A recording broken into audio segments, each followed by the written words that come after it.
بسم اللہ الرحمن الرحیم. ناظرین السلام علیکم ورحمۃ اللہ وبرکاتہ. تکبیر ٹی وی کے برمنگھم اسٹوڈیو سے ناظرین میں آپ کا میزبان ہوں مقصود علی شاہ. اور روحانی دنیا کی یہ ایک ہماری نشست ہے. جیسا آپ جانتے ہیں کہ یہ بڑا ایک خاصے کا وقت ہے. یہ جو 1 گھنٹے سے کم دورانیے کی مجلس ہوتی ہے، اصل میں یہ مجلس فکر ہے، یہ مجلس ذکر ہے. اور یہ مجلس اس مقصد کے لیے قائم ہوتی ہے کہ ہم اپنے مقصد کا تعین بھی کر سکیں اور اسے پانے کی جستجو بھی کر سکیں. دیکھیے، یہ جو دین کے معاملات ہیں اور جو انسانی قدروں کے معاملات ہیں وہ براہ راست منسلک ہوتے ہیں ذوق اور شوق کے ساتھ.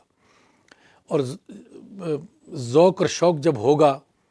ہم کہتے ہیں نا عام طور پر کہ عبادت اور ریاضت ہم کر رہے ہیں، لیکن کبھی کبھی ہمیں شکایت ہوتی ہے کہ ہمارے اندر ذوق کا جذبہ نہیں پیدا ہو رہا، ہمارے اندر شوق اشتیاق نہیں پیدا ہو رہا، وہ کیفیت ہمارے دلوں میں اجاگر نہیں ہو رہی جو ہماری اس عبادت کے ساتھ میچ کر سکے. اسی کو کہتے ہیں ظاہر اور باطن کی یکسانیت. یعنی ہمارا ظاہر جن اعمال کا گرویدہ ہوتا ہے اور جن اعمال کو ہمارا ظاہر نبھا رہا ہوتا ہے، خواہ وہ اعمال سجدے کی صورت میں ہوں، قیام کی صورت میں ہوں، قعود کی صورت میں ہوں، رکوع کی صورت میں ہوں، اور زبان زمزمہ سانجو رب کی کبریائی کے ذکر کے ساتھ رب کی بارگاہ میں تسبیحات پڑھتے ہوئے، رب کے اسماء الحسنی شریف کا ورد کرتے ہوئے، رب کی عظمتوں کے تذکرے کرتے ہوئے، رب کی حمد بیان کرتے ہوئے، شکر کی کیفیات کو اپنی زبان پر سجاتے ہوئے، یہ سارے وہ ظاہر کے اعمال ہیں جو ہمارے جو اعضاء و جوارے ہیں، ہماری زبان ہے، ہمارے ہاتھ ہیں، ہماری پیشانی ہے، ہمارے گھٹنے ہیں، ہمارے ہاتھ ہیں، یہ ان پر طاری ہوتے ہیں. لیکن یہ سارے وہ ظاہر کے اعمال ہیں جو شریعت کے تقاضوں کے مطابق ہماری زندگی کا حصہ بنتے ہیں. اب اس میں ہمیں ایک جو زندگی کے جس خلا کا سامنا ہوتا ہے وہ یہ ہے کہ ہمارا ظاہر اور ہمارے ظاہری جو اعضاء و جوارے ہیں وہ جس عمل کی مشق کر رہے ہوتے ہیں، وہ جس کیفیت کو تجسیم کر کے اپنے وہ عمل کا حصہ بنا رہے ہوتے ہیں، بعض اوقات یہ ہوتا ہے، اور ہمیں اس بات کی ایک شکایت تو میں نہیں کہوں گا لیکن اس بات کا احساس ہمیں ہو رہا ہوتا ہے کہ ہمارا ذوق اور شوق ہماری ان کیفیات کا ساتھ نہیں دے رہا. کتنا بڑا ایک خلا ہے اور کتنا بڑا عالمی ہے. اگر اس تناظر میں ہم اپنے خالق اور مالک کی عبادت کا تصور دیکھیں کہ ہمارے جو ظاہر اعمال ہیں، ہماری زبان بول رہی ہے، خواہ وہ ذکر کی عظمتوں کی ترجمانی کر رہی ہے، ہمارا ذہن سوچ رہا ہے، خواہ وہ فکر کی عظمتوں کی ترجمانی کر رہا ہے، ہمارا جو ظاہر ہے وہ سجود میں ہے یا قیام میں ہے یا قعود میں ہے یا رکوع میں ہے. اور اس کے علاوہ بھی زندگی کے بہت سارے ایسے معاشرتی اور سماجی وہ اعمال ہوتے ہیں، عوامل ہوتے ہیں کہ جن کو ایک انسان نبھا رہا ہوتا ہے. لیکن ایک بہت بڑا ہماری زندگی کا خلا یہ ہمارے سامنے کھڑا ہوتا ہے کہ یہ جو کچھ ظاہر میں ہم نبھا رہے ہیں اور جو کچھ ظاہر میں ہم کیے جا رہے ہیں اور جس چیز کو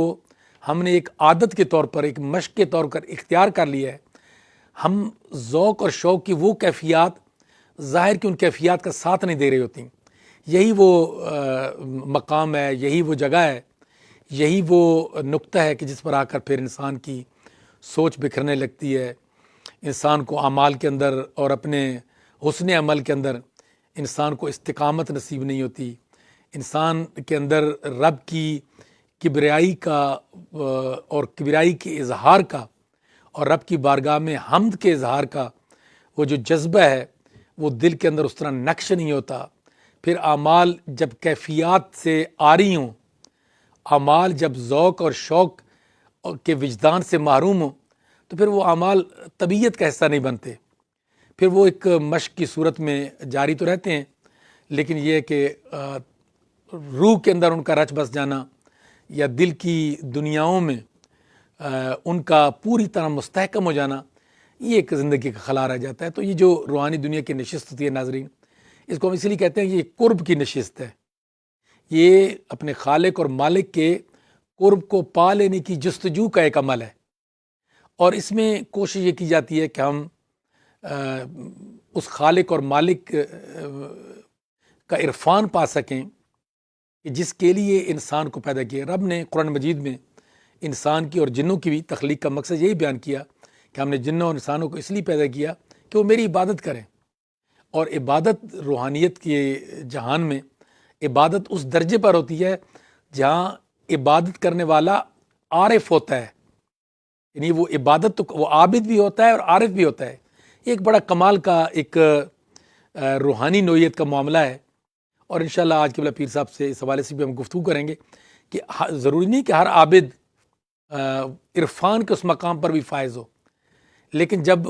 عابد عارف ہو جاتا ہے، جب عبادت کرنے والا اب جس کی عبادت کر رہا ہے جو اس کا معبود ہے،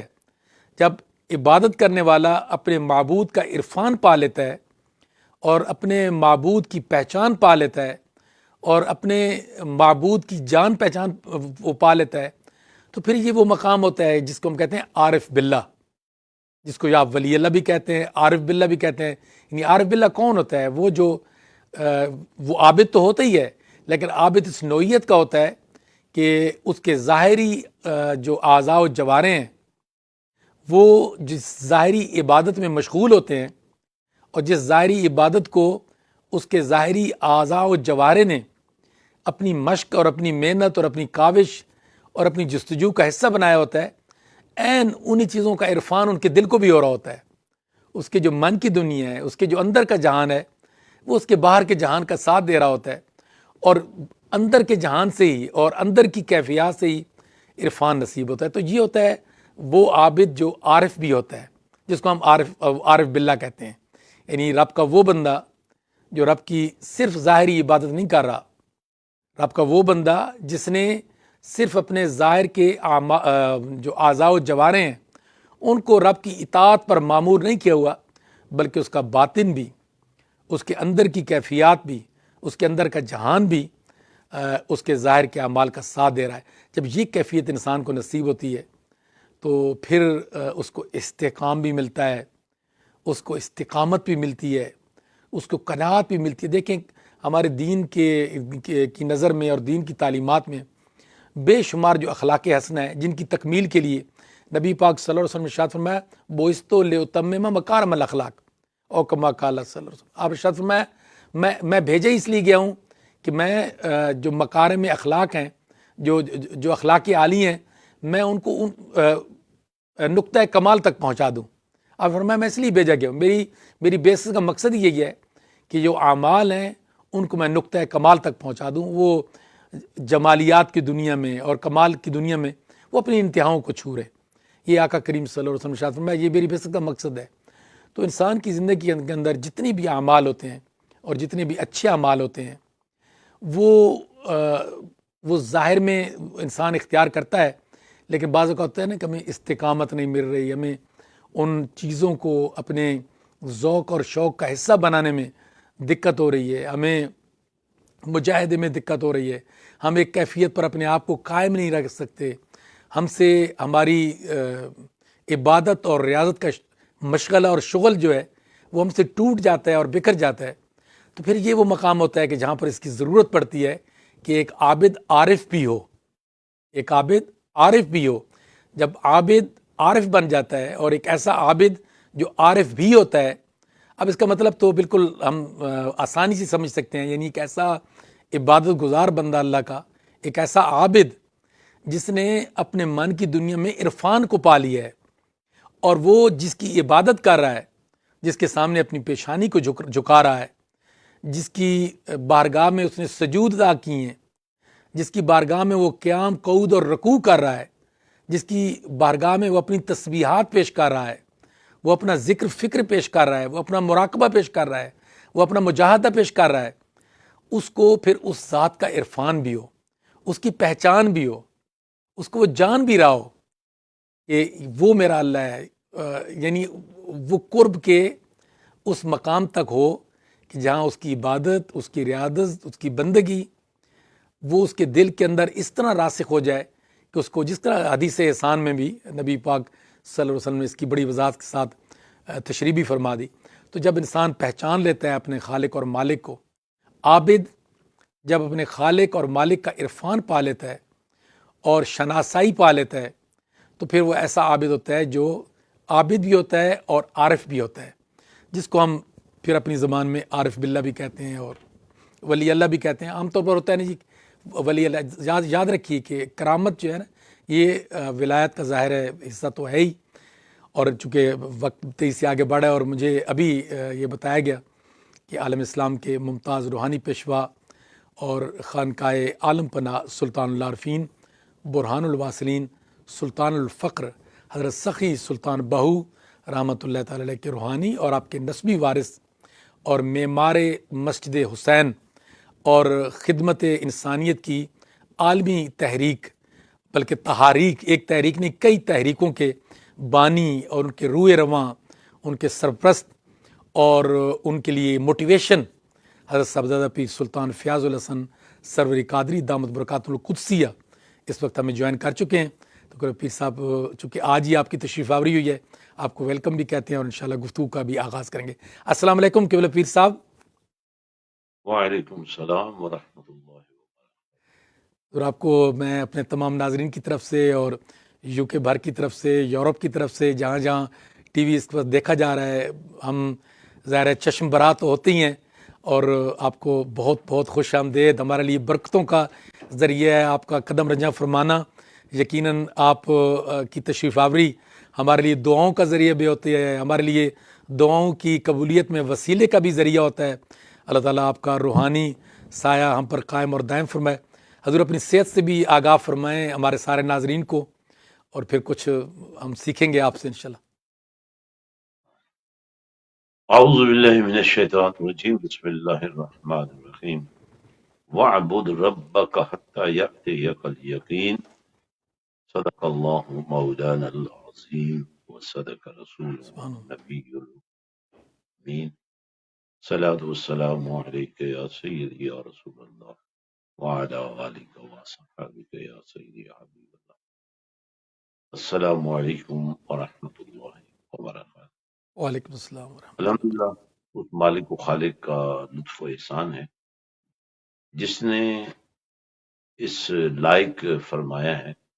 کہ ہم اس کی حمد و ثنا بھی کر سکیں اور اس کے پیارے حبیب کریم صلی اللہ علیہ وسلم کی بارگاہ میں اپنی عقیدتوں کا اظہار بھی کر سکیں۔ تو الحمدللہ شعبان المعظم بڑی برکتوں کے ساتھ جلوہ گر ہوا، تشریف لایا، ہمیں رغبت دلائی، ہمیں خاص تربیت عطا کی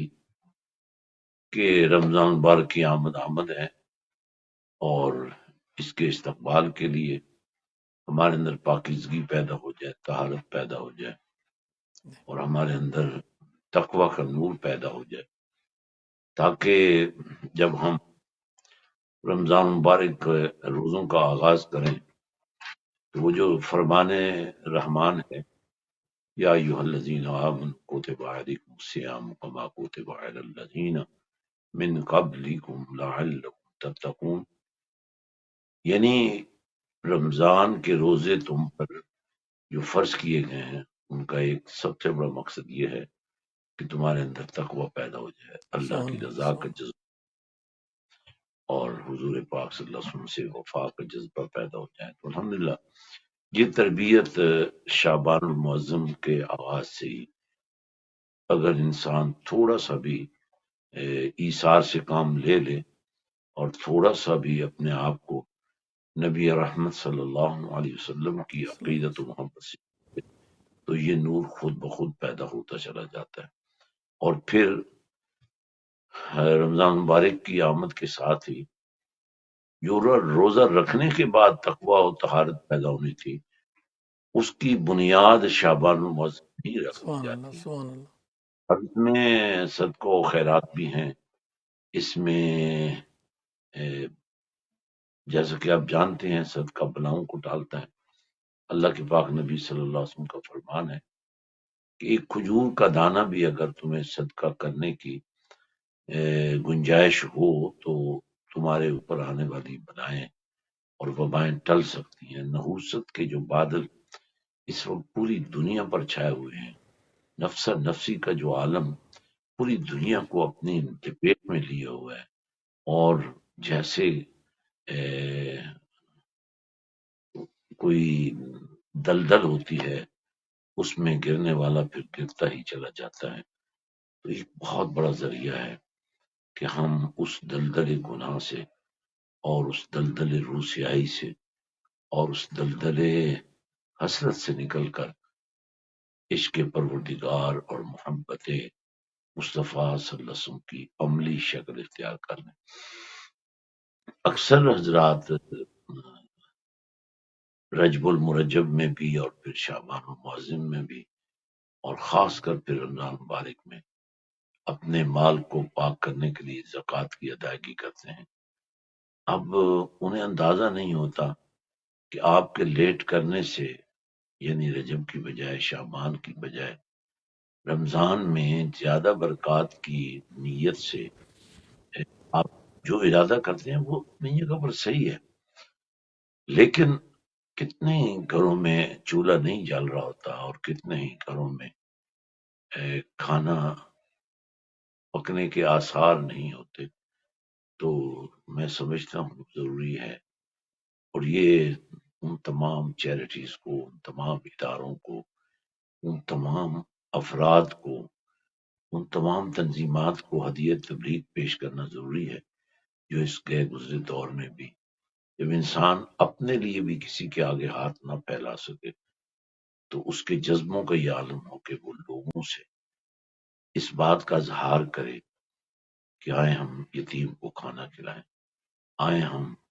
غریب پروری کریں، آئے ہم ایسے بچوں کو بستہ لے کر دیں، کتابیں لے کر دیں، یونیفارم لے کر دیں جو بچے ماں باپ سے جدا ہیں،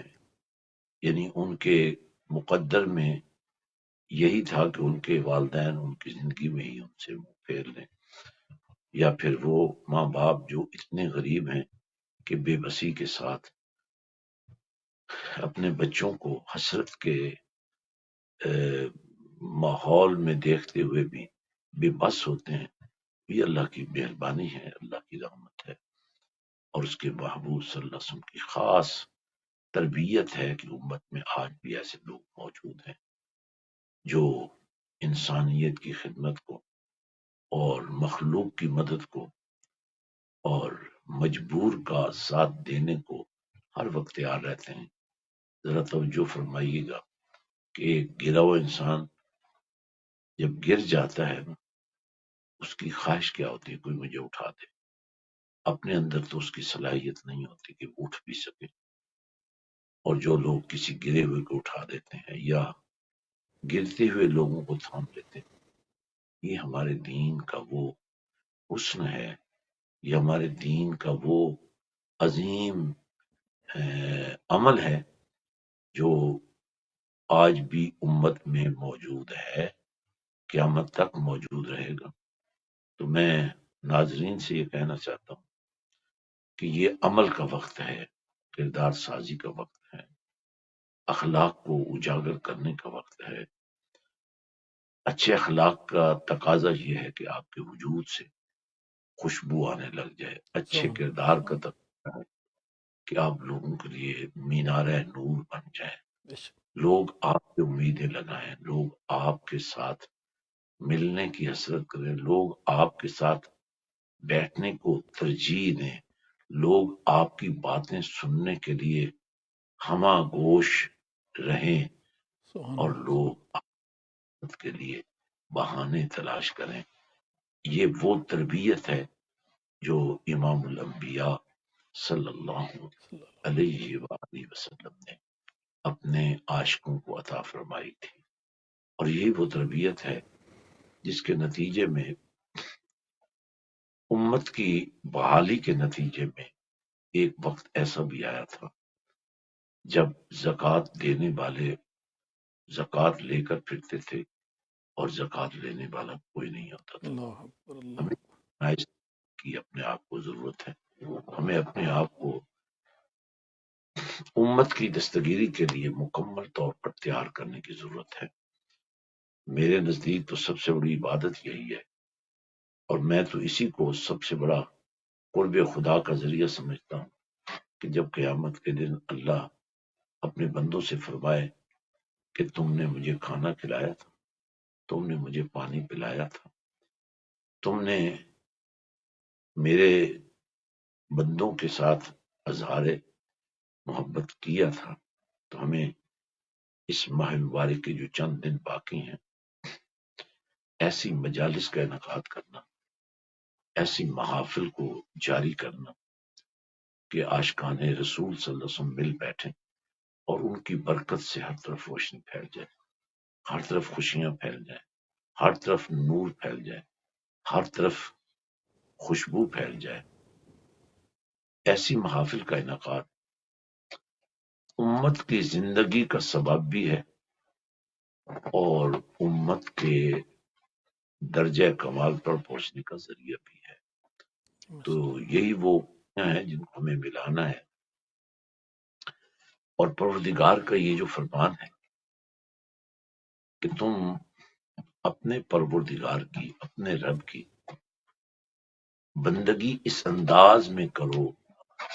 اپنے رب سے محبت کا اظہار اس انداز میں کرو، اپنے رب سے پیار کی بنیاد ایسی قائم کرو کہ تمہیں اس کے رب ہونے کا یقین ہو جائے۔ یہ یقین بڑی قیمتی چیز ہے۔ الحمدللہ ہم شمع رسالت کے پروانے ہیں، ہمیں تو رسول پاک صلی اللہ علیہ وسلم کی جو تربیت عطا ہوئی ہے اس کے نتیجے میں بڑا یقین ہے کہ جو کچھ اللہ نے اور اس کے پیارے رسول صلی اللہ علیہ وسلم نے فرما دیا ہے وہی دین ہے، وہی حقانیت ہے، اور وہی قرب خداوندی کی عظیم بنیادیں ہیں۔ اس پاک پروردگار نے ہمارے لیے بڑی آسانیاں فرمائی ہیں، ہمیں ایک رول ماڈل دیا ہے، ہمیں رسول رحمت دیا ہے، ہمیں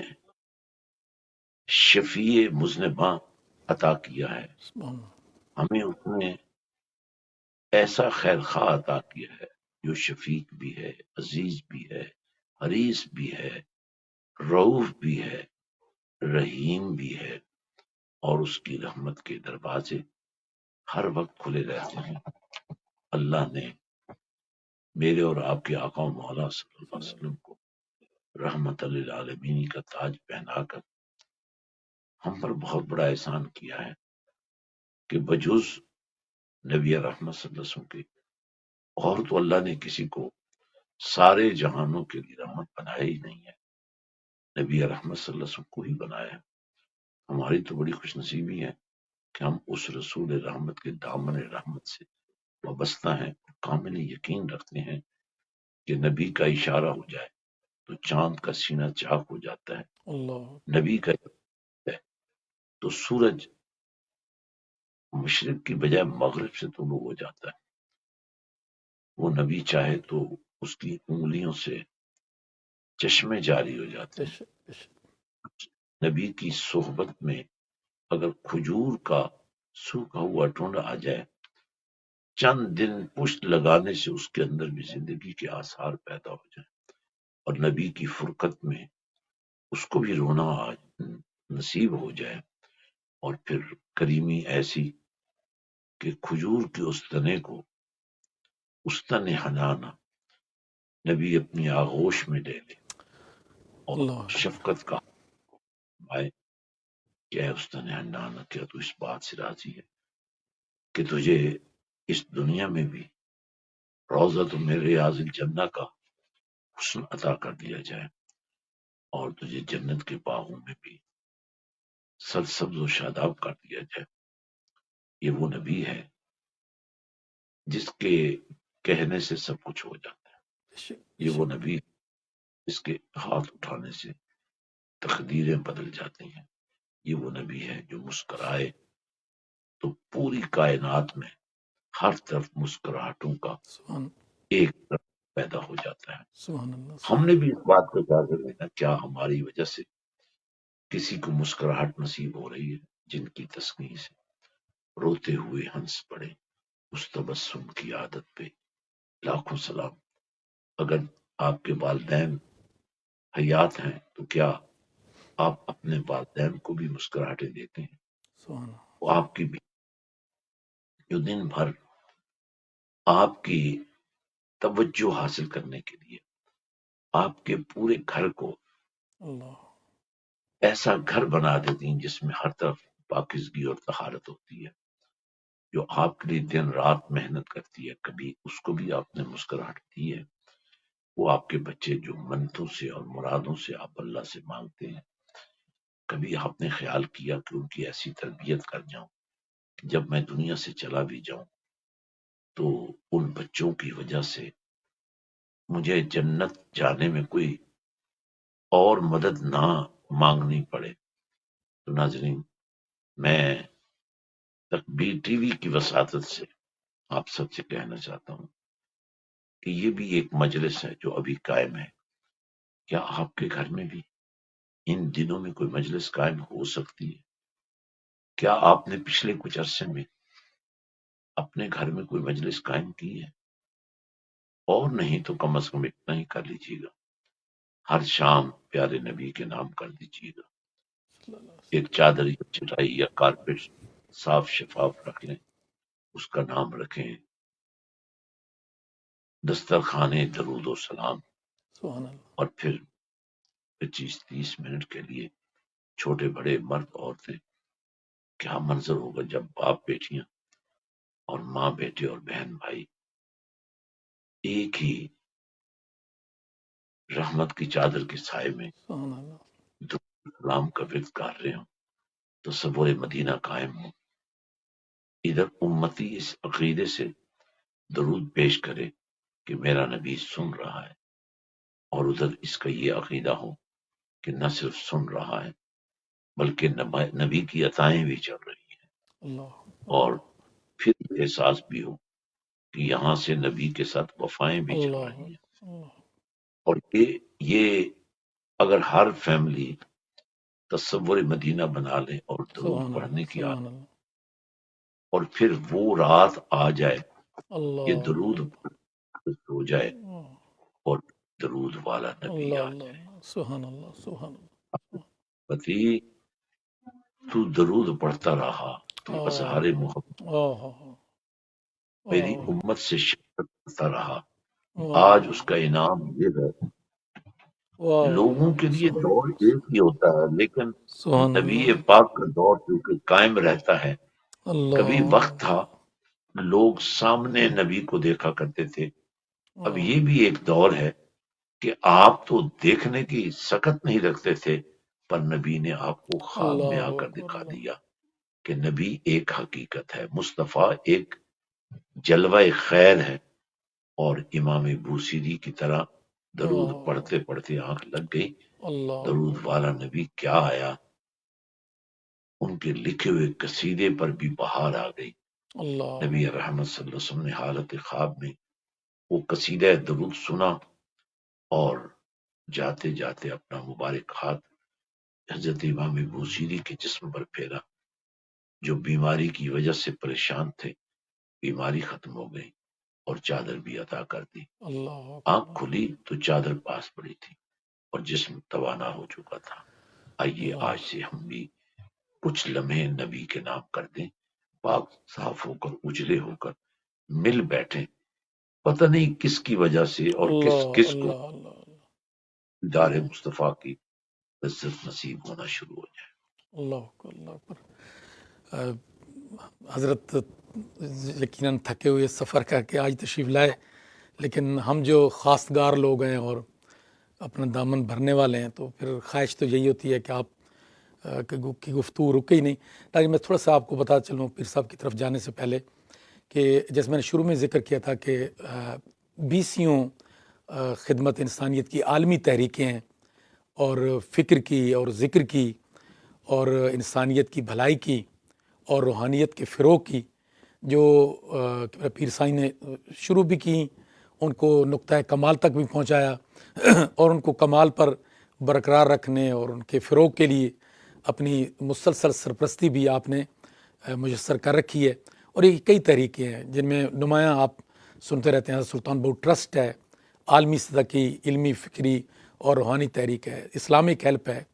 جیسا آپ جانتے ہیں کہ دنیا بھر کے اندر دکھی انسانیت کی خدمت پر معمور ہے. اور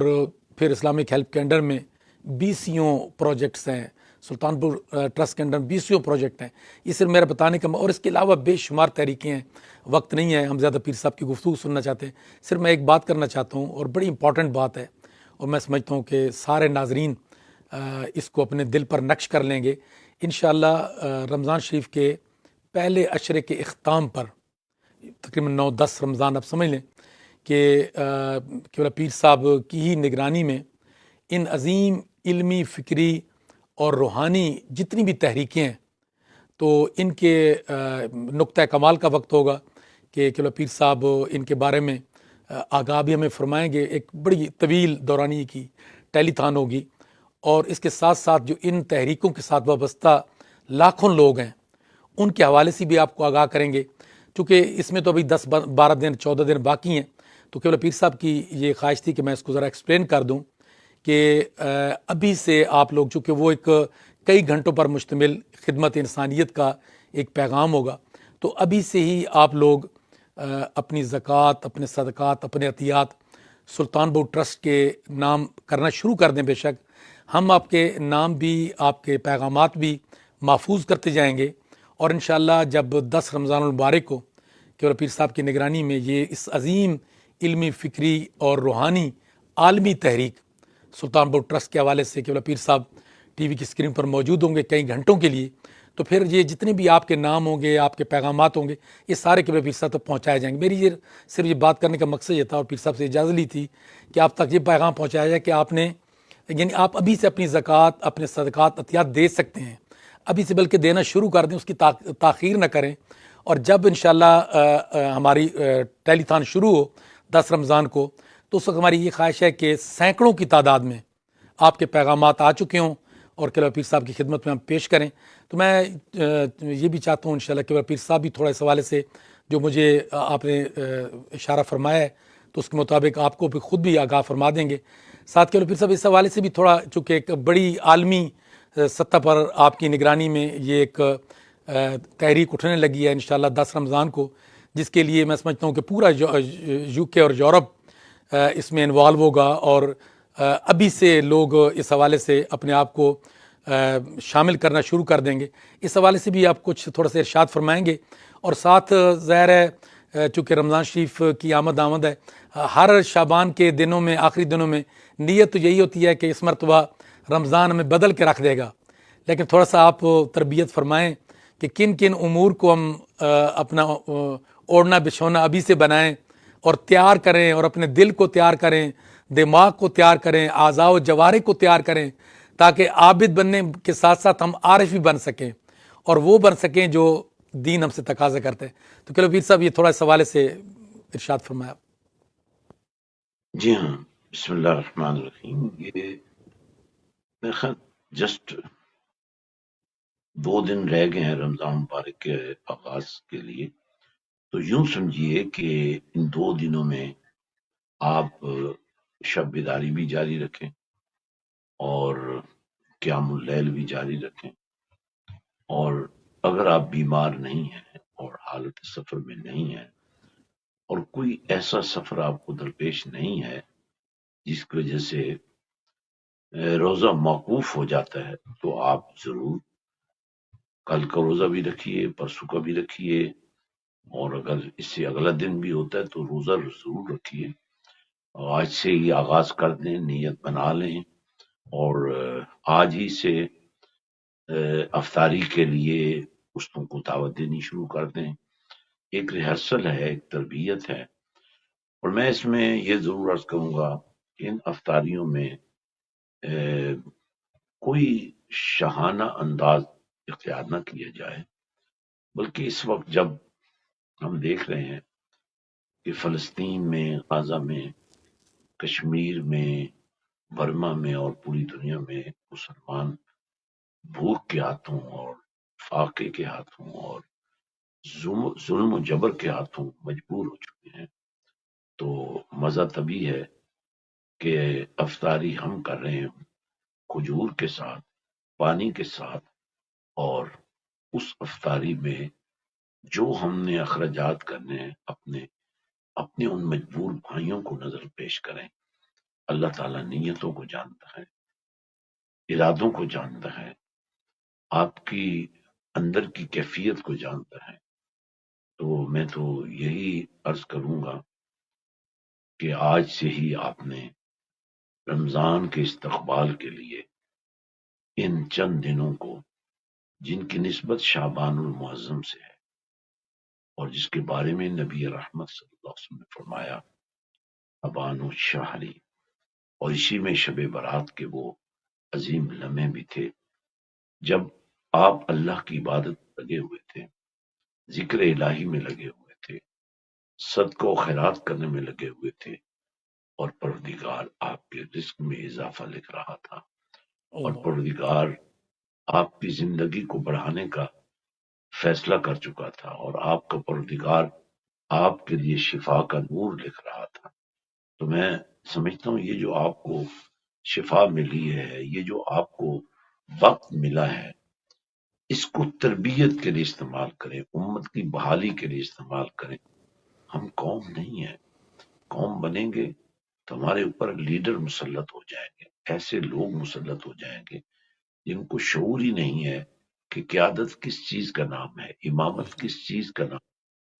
اور اگر ہم اس شعور کو بیدار کر لیں گے اور کملی والے کی اداؤں کو سامنے رکھیں گے اور یہ دیکھیں گے کہ ہم امت ہیں، ہمیں کسی لیڈرشپ کی ضرورت نہیں ہے، ہمارے پیشوا تو کملی والے آقا ہیں،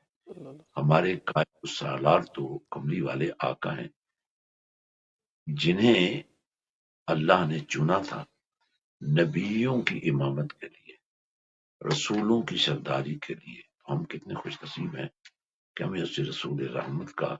کلمہ بھی نصیب ہوا، اور کلمہ پڑھتے پڑھتے اگر موت آ جاتی ہے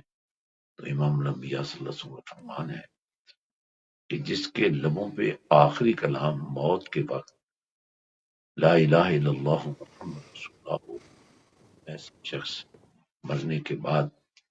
کسی اکاؤنٹیبلٹی سے نہیں گزارا جائے گا، کسی حساب و کتاب کی دنیا میں مصروف نہیں کیا جائے، اس کو براہ راست جنت کا حقیقت بنا دیا جائے۔ اس وقت جہاں ہم چیریٹی کا کام کر رہے ہیں،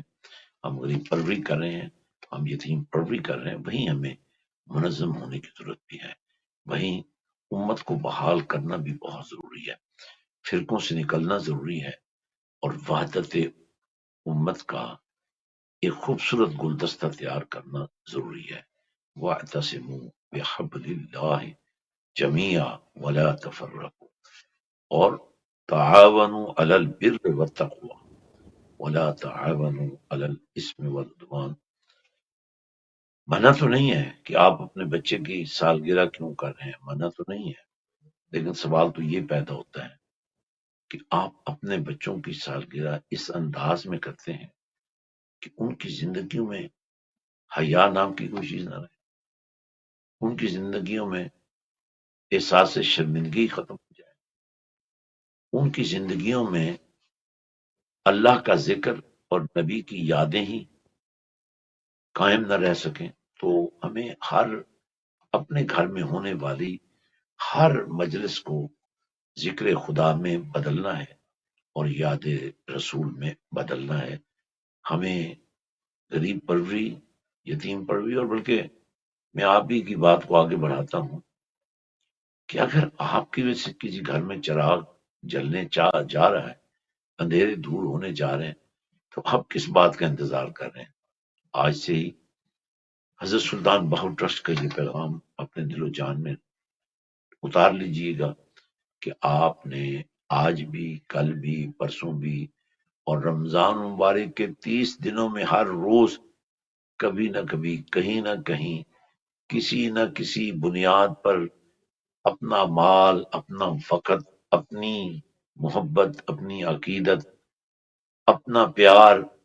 اللہ کے نام پر، مدینے والے کے عنوان پر اجاگر کرنا ہے، اور اس میں آپ ہی کے لیے برکات ہیں۔ میں ایک واقعہ پڑھ رہا تھا جو جی میں آپ کی نظر کرنا چاہتا ہوں۔ ایک جی شخص بہت غریب تھا، بہت تنگ بھی آ چکا تھا غریبی سے۔ حضرت موسیٰ علیہ السلام کی بارگاہ میں حاضر ہوا کہ آپ اللہ کے جلیل القدر نبی ہیں، اللہ کی بارگاہ میں میرا استغاثہ پیش کیجیے کہ میں اب غربت سے بہت تنگ آ چکا ہوں، تو مجھے غربت سے نکالیے۔ اللہ پاک نے حضرت موسیٰ علیہ السلام کی اس دعا کو قبول فرما لیا اور اسے خوشخبری سنائی کہ تمہاری زندگی کے جتنے دن باقی ہیں ان میں سے آدھے دن آپ کے لیے غربت سے نجات اور آدھے دن کے لیے غربت ہی کے اندر رہنے کا آپ کے لیے اعلان ہوا ہے۔ تو لوگوں نے بھی کہا، ہر شخص نے کہا بھئی آخری عمر کے حصے کو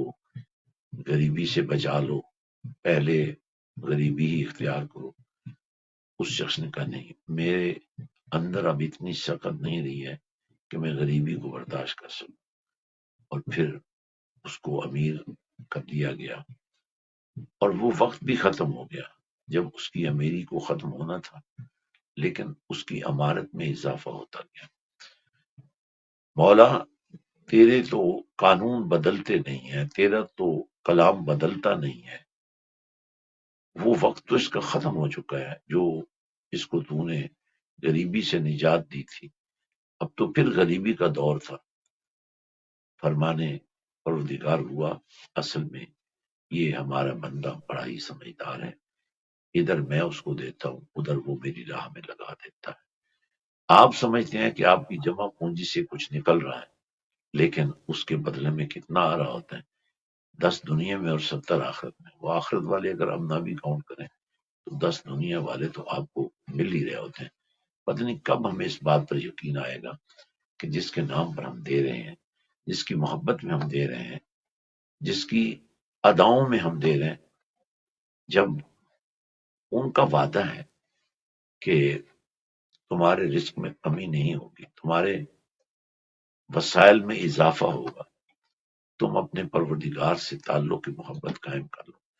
تو آج کی اس نشست میں آپ سے کہوں گا کہ آپ تھوڑا سا وقت نکال لیجیے، اپنے گھر کو گہوارہ ذکر الہی بنائیے، سبحان اپنے گھر گہوارہ درود السلام بنائیے، اور ماشاءاللہ وہ بڑے خوش نصیب لوگ ہوتے ہیں جو اپنے والدین کے نام کرتے ہیں کچھ شامل۔ جمعے کی شام ایسی ہی ہے، ہمارے انتہائی مخلص ساتھی ملک محمد زبیر مرحوم مغفور بلیک بن کی سرزمین پر محبت باہو کا ایک ایسا نام ہے جو ان کی آنے والی نسلوں میں ہمیشہ مشعل راہ رہے گا۔ تو ماشاءاللہ جمعے کی شام ان کے نام کی گئی ہے، ان کے اِصال ثواب کے لیے، اور میں بھی بطور خاص پاکستان سے یہاں حاضر ہوا ہوں کہ میں اس مرد کلندر اور مرد مومن اور عاشق باہو اور عاشق رسول کی مغفرت کی دعا میں شامل ہوں، جس شخص نے اپنی زندگی کا ایک ایک سانس اپنے مرشد کے نام کیا تھا۔ ہماری وہ بہن، ہمارے شعبان صاحب کی امی جان اور میر زمان صاحب کی اہلیہ جو پچھلے ہی دنوں انتقال کر گئی، انشاءاللہ ہفتے کو ان کے لیے بھی دعائے مغفرت میں شمولیت کروں گا، اور میری یہ خواہش ہے کہ ہمارے دائرہ محبت میں جتنے لوگ ہیں بطور خاص ان کے گھروں میں ذکر الہی کی محفل قائم ہو، ذکر رسول صلی اللہ علیہ وسلم کی معراج میں ان کا بھی حصہ ہو، زندگی میں جو وہ لوگ کرتے رہے ان کو مرنے کے بعد بھی وہ عطیات ملتے رہیں، اور ماشاءاللہ میں دعا کرتا ہوں کہ ہم سب کو اللہ پاک اپنے مرحومین اور اپنے اہل و اقارب جو سب کچھ چھوڑ کے ہمیں دنیا سے چلے گئے، اور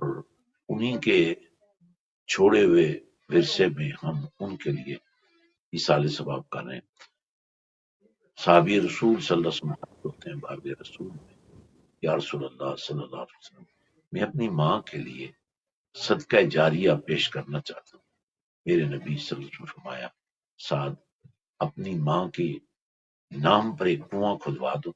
جس سے خلق خدا سیراب ہوتی رہے گی اور تمہاری ماں کو اس کا ثواب پہنچتا رہے گا۔ میں بی ٹی وی، حضرت Sultan Bahu trust, Islamic help اور دیگر تمام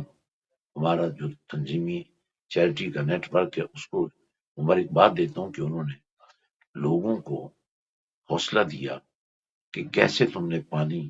اپنے مرحومین کے لیے فراہم کرنا ہے، کیسے تم نے مساجد بنانی ہے، اور وہ کتنا خوش نصیب باپ ہوگا، وہ کتنی خوش نصیب ماں ہوگی جن کے وہ رسا اپنے والدین کے ایصال ثواب کے لیے مساجد کی تعمیر کریں گے، پانی کا اہتمام کریں گے اور ہینڈ پمپس لگائیں گے اور ایسے بچوں کو سپانسر کریں گے جن کا زمانے میں کوئی نہیں ہے، جو اس تلاش میں ہے کہ آج کوئی ان کا باپ بن جائے اور کل قیامت کے دن ان کا ہاتھ پکڑ کر اللہ سے آرزو کرے، مولا یہ شخص میرا باپ تو نہیں لیکن اس کی وجہ سے میں حافظ قرآن بنا، اس کی وجہ سے میں وکیل بنا، اس کی وجہ سے میں تاجر بنا، اس کی وجہ سے میں اکاؤنٹنٹ بنا، اس شخص کی وجہ سے میں جج بنا، اور یہی وہ شخص ہے جس نے میرا ہاتھ پکڑا، مولا آج تیری رحمت اس کا ہاتھ پکڑ لے اور اس جنت میں جگہ عطا کر۔ جی ناظرین، قبلہ پیر صاحب کی طرف دعا کے لیے میں انشاءاللہ ہم سب جائیں گے، لیکن صرف ایک دو اناؤنسمنٹ ضروری ہیں۔ ایک تو جیسے میں نے ذکر کیا کہ انشاءاللہ 10 رمضان المبارک کو قبلہ پیر صاحب کی نگرانی میں ایک بہت بڑی ٹیلی تھان ہوگی ہماری، جو کئی گھنٹوں پر مشتمل ہوگی، غالباً 2-3 بجے شروع ہو کر ساری تک رہے گی، لیکن اس میں ہم یہ چاہتے ہیں کہ اس دن تو آپ ضرور اعلانات کریں گے، لیکن اس سے پہلے سب لوگ ابھی سے اس جو ٹیلی تھان ہے، پیر صاحب موجود رہیں گے انشاءاللہ اسٹوڈیو میں، اس میں شمولیت کے لیے آپ ابھی سے آپ لوگ اپنے نام بھی لکھوانا شروع کر دیں، اپنی زکوٰۃ بھی، صدقات، عطیات بھی۔ سلطان بو ٹرسٹ کے زیر انتظام 20 درجنوں جو پروجیکٹس ہیں جن کے اندر سینکڑوں طلبہ کی بھی خدمت ہو رہی ہے، مخلوق کی خدا کی بھی خدمت ہو رہی ہے، تو ان کے لیے اپنے عطیات، اپنی زکوٰۃ وغیرہ ابھی سے آپ لوگ جمع شروع کرا دیں، اور ساتھ ساتھ ہم انشاءاللہ نام بھی لکھتے جائیں گے۔ اور قبلہ پیر صاحب جب 10 رمضان المبارک کو انشاءاللہ خود نگرانی فرما رہے ہوں گے تو اس وقت سب کے لیے نام سب کے بتائے جائیں گے پیر صاحب کو، اور سب کے لیے پیر صاحب فرد فرد دعا بھی کریں گے۔ تو اس کا یوں سمجھے کہ ایک طرح سے بیہائنڈ دی اسکرین اس کا آغاز ہو چکا ہے۔ 10 کو تو پیر صاحب موجود ہوں گے، لیکن بیہائنڈ دی اسکرین اس کا آغاز ہو گیا ہے، آپ ابھی سے اس کا آغاز کر سکتے ہیں۔ دوسری اناؤنسمنٹ یہ تھی کہ مجھے کچھ خواتین ہماری بہنوں کی طرف سے پیغام آیا تھا، وہ چاہ رہے تھے کہ قبلہ پیر صاحب کا یہ جو پروگرام ہے روحانی دنیا کا، اس کا کچھ حصہ خواتین کی تربیت کے لیے مختص کیا جائے۔ تو انشاءاللہ خوشخبری یہ ہے کہ اگلے پروگرام سے ہم کوشش کریں گے 7 سے 10 منٹ تقریباً، وہ صرف کوئی خواتین کا سوال تربیت کے حوالے سے رکھ کر، چونکہ ظاہر ہے ان کا تقاضا درست ہے کہ ماں ہی ایک مدرسہ ہوتی ہے، اپنے سکول ہوتی ہے اپنے گھر کا اور بچوں کا، اور ان کی تربیت ضروری ہے، اور یہ مہینہ بڑا خاص ہے، رمضان میں تربیت ہو جائے گی۔ تو انشاءاللہ ہر پروگرام میں روزانہ میں انشاءاللہ 8 سے 10 منٹ ہم خواتین اپنی بہنوں بیٹیوں کے لیے مختص کریں گے، اور خواتین سے متعلقہ جو سوال ہے، یعنی خواتین سے متعلق یہ ان کی تربیت کے حوالے سے کہ اب بچوں کی کیسی تربیت کریں، اپنی تربیت کیسے کریں، ماحول کی تربیت کیسے کریں، دین کی خدمت ان کی طرف سے کیسے ہو سکتی ہے، اس حوالے سے قبلہ پیر صاحب کی گفتگو ہم انشاءاللہ ہر پروگرام کا یہ لازمی حصہ بنائیں گے۔ حضرت آپ وہ دعا فرما دیں، اگر کوئی ارشاد فرمانا چاہیں تو وہ بھی فرمائیں۔ جی ہاں، بس دعا سے بڑا ارشاد کیا ہو سکتا ہے؟ دعا دل بدل دیتی ہے، تقدیر بدل دیتی ہے۔ اٹھے ہوئے ہاتھ اگر اللہ کی رضا کے لیے اٹھیں تو پھر اللہ کی رحمت بالکل انتظار نہیں کرتی کہ میں نے برسنا، برس جاتی ہے۔ اللہم صلی علی آمین۔ سیدنا محمد وعلی آل سیدنا محمد وبارک وسلم علیہ۔ یا اللہ یا رحمان یا رحیم یا حی یا قیوم برحمتک نستغیث۔ یا پروردگار تیرا نام لیا گیا، تیری باتیں کی گئی، تیرے دین کا پیغام دیا گیا، تیرے محبوب صلی اللہ علیہ وسلم کی محبوب اداؤں کو عنوان بنایا گیا۔ اللہ ان سب کو ہمارے لیے باعث تقویت ایمان بھی فرما، باعث تمانیت بھی فرما، باعث قرب محبت مصطفیٰ بھی بنا، اور مولا تیری قربت کا نور بھی ہمیں عطا ہو جائے پروردگار۔ تمام وہ دوست جو جڑے ہوئے ہیں اس وقت تک بھی ٹی وی سے، اللہ ان کے رزقوں میں، مالوں میں، جانوں میں برکت عطا فرما۔ آج کی دعا میں ہم 2 کروڑ درود پاک شامل کر رہے ہیں پروردگار، ہمیں ایسے ہی درود پاک کے ساتھ جڑنے کی توفیق عطا فرما، اور درود پاک کے نیٹ ورک کو مرکز درود.com کے ذریعے جو 4 بلین درود روز جمع ہوتا ہے اس میں مزید برکات عطا فرما، تمام بیماروں کو مولا شفا کلی عطا فرما، جو نیک حاجات لوگ لے کے بیٹھے اللہ سب کی پوری فرمانے۔ صلی اللہ علیہ رسول خیر خلق سیدنا مولانا محمد وعلی آلہ وصحبہ اجمعین، حق لا الہ الا اللہ محمد۔